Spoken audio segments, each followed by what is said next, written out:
ازيكم عاملين ايه؟ اتمنى كلكم تبقوا بخير. وحشتوني جدا جدا. النهارده هعمل معاكم حاجه كده حلوه وبجد جميله جدا، وكل اللي دقها يعني هيموت كده ويعرف هي بتتعمل ازاي، او بمعنى اصح عجبته جدا جدا. يعني اول حاجه هجيب نص لتر من اللبن، اي لبن بقى بتستخدموه بخير وصباحه، اللي هو لبن البقري، لبن جاموسي، اي لبن عندكم حطوا منه نص لتر. تمام. بعد كده احط عليهم 3 معالق كبار من النشا، وبعد كده هحط معلقتين كبار من الكريم شانتيه. انا هستخدم دريم.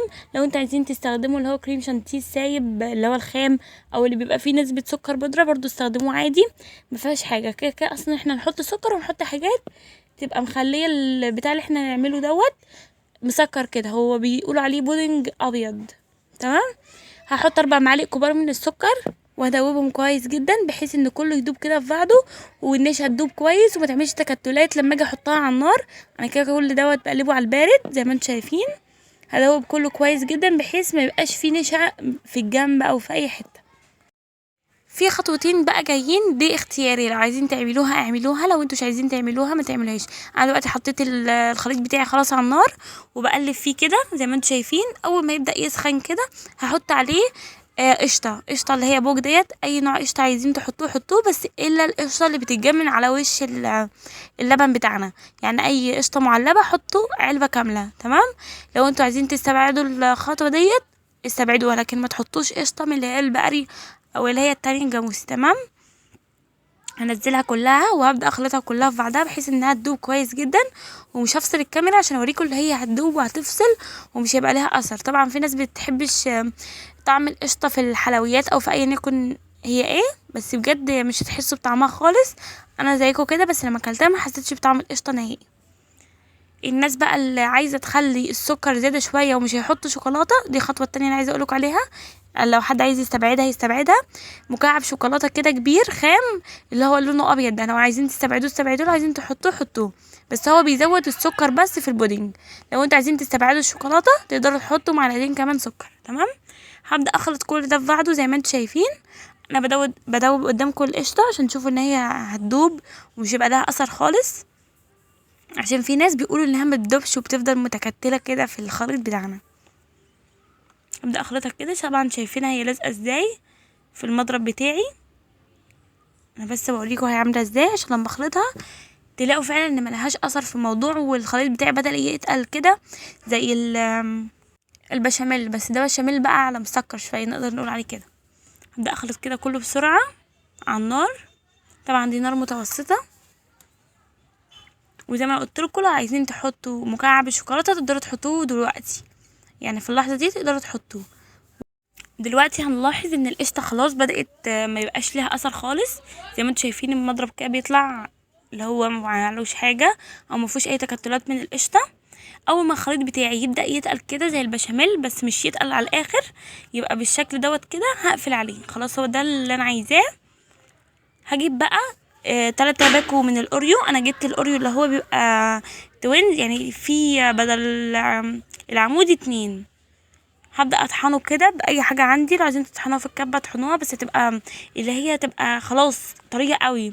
لكن لو انتوا عايزين تحسوا بالبسكوت الاوريو ويبقى مقرمش كده شوية، تقدروا تستنوا الخليط يبرد 10 دقايق وبعد كده تضيفوا عليه يبقى متكسر كده تكسيرة خفيفة عشان يبان معاكم بسكوت الاوريو وانتوا بتاكلوه. لو انتوا عايزينه زي ما انا عملته كده ما بقاش ليه اثر جامد غير اللون بس وطعم، ما يبقاش فيه قرمشه وكده، تقدروا تحطوه على طول. اول ما البتاع يبقى سخن تسيبوه يبرد بس شويه، اللي هو مثلا دقيقتين، وبعد كده تنزلوا الخليط بتاعكم كده هياخد لون الاوريو بقى وكل حاجه. لو عايزين الخليط بتاعكم يفضل لونه ابيض خلوا الاوريو يبقى متكسر خفيف، وكمان تستنوا الخليط يبرد لمده 10 دقايق. تمام كده. دلوقتي جه وقت التعبئه. في ناس بتشتغل الموضوع اونلاين. لو انتوا عايزين تشتغلوا اونلاين بيكسب جامد جدا. احنا دلوقتي عندنا هنا الخليط اللي احنا نعمله في اول حاجه في اول القاعده بتاعه العلب كيكه. لو انتوا عايزين تعملوا بدل الكيكه حاجه تانية تقدروا تجيبوا البسكوت الاوريو وتكسروه ناعم جدا زي الكيكه كده زي ما انا مفرولاها خالص، وتحطوه هنا في العلبه من تحت خالص في القاعده بتاعه العلبه. لو انتوا مش عايزين الاوريو زي ما انا قلت لكم هتعملوا كيكه عادي في البيت تبقى اللي هي بالكاكاو، وبعد كده تبداوا تفركوها او تطحنوها في الكبه فهتكون خفيفه كده. هبدا اطبطب عليها من فوق بحيث انها تتساوى كلها. عايزة الخط دوت كله يبقى متساوي مع بعضه، فهنبدي طبطبة كده من فوق بحيث ان كله يبقى خط واحد زي ما انتوا شايفين. دلوقتي بعد ما خلاص خلصته هجيب بقى الطبقة التانية اللي هي طبقة البودنج اللي هو الابيض دوت اسمه ايه ده، بالبسكوت الاوريو. طبعا زي ما قلت لكم لو عايزينه ابيض تقدروا تسيبوه 10 دقايق، لو مش عايزينه ابيض وعايزينه ياخد من لون الاوريو ويبقى الاوريو دايب فيه قوي تقوموا حاطينه على طول. دلوقتي انا هبدا احط برضو طبقه من الاوريو والبودنج الابيض دوت.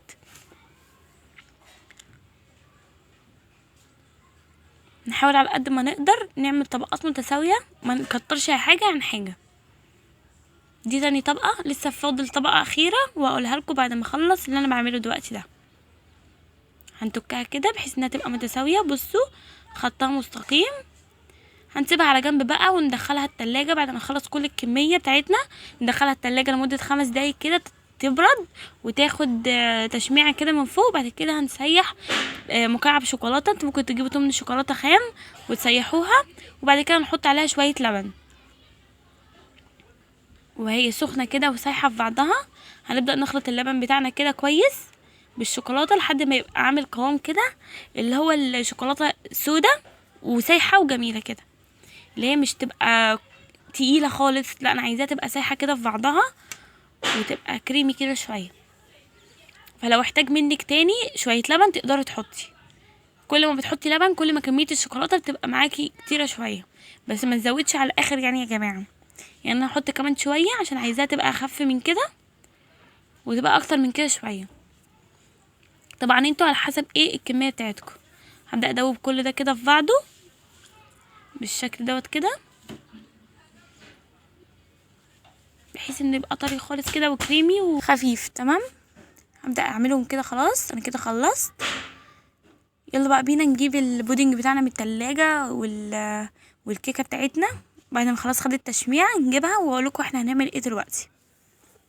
بس كده نركن ده كمان على جنب، متحطوش في التلاجة يا جماعة عشان مرجعش يجمد تاني.